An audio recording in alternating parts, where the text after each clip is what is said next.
Yes. The levels are so important in math their way, and we've found from studies that crawling is so important before walking.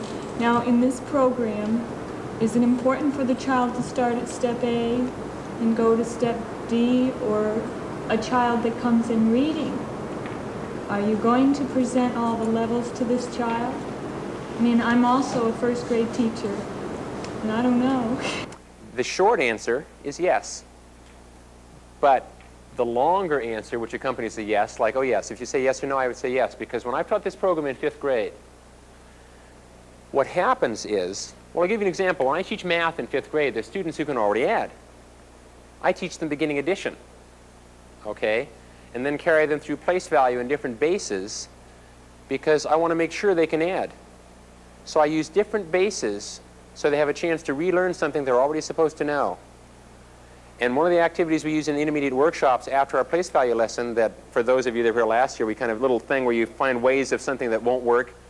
And it's basically meant to show adults that if you give them a problem, they'll crank out answers and not think about what they're doing. Yes, well, that started way back before they got to be adults. So I take 5th grade students and run them through beginning addition and beginning subtraction and beginning place value. We change bases to make that possible so that I really know not that they can do it, but that they understand what they're doing.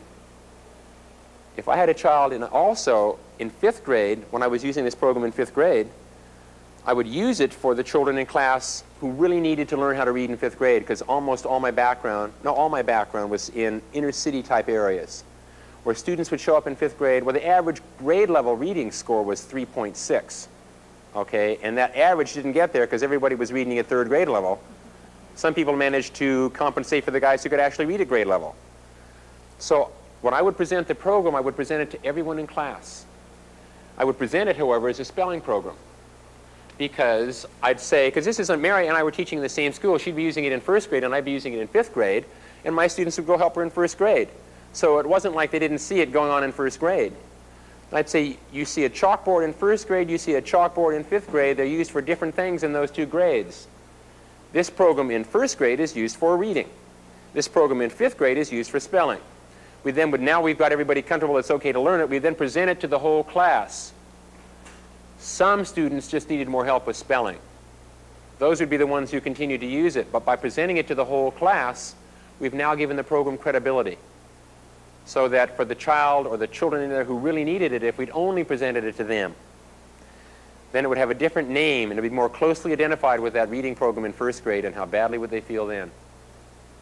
Now, in terms of 1st grade, I would introduce the program to everyone in 1st grade because, 1, you then provide everyone the basis for understanding what's happening, and 2, which is really number 1, if you want these things, they're parallel, like 1 and then 1, then everybody can help everybody else.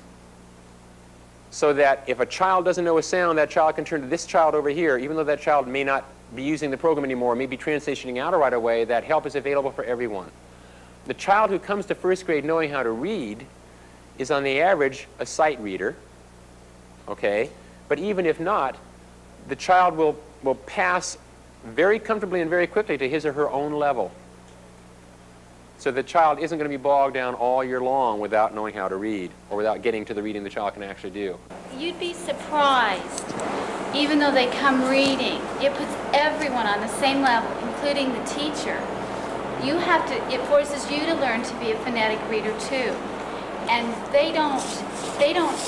everyone is pretty much at the same level and learning together for longer than you would really think. And it forces them to sound out words instead of guessing all the time. Because like I said, they're sight readers. And a lot of them will never develop those phonetic skills because they've taught themselves to memorize, and that's how they learn to read.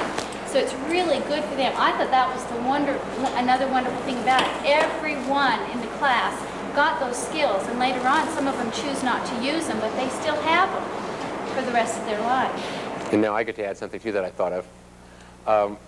In 5th grade, when I would say to my students it's good for spelling, we actually would use it during the spelling period because it really did help their spelling. It allowed them to understand why sometimes things are spelled one way and sometimes they're spelled another. And about 95% of words or spellings for words are on the decoding chart.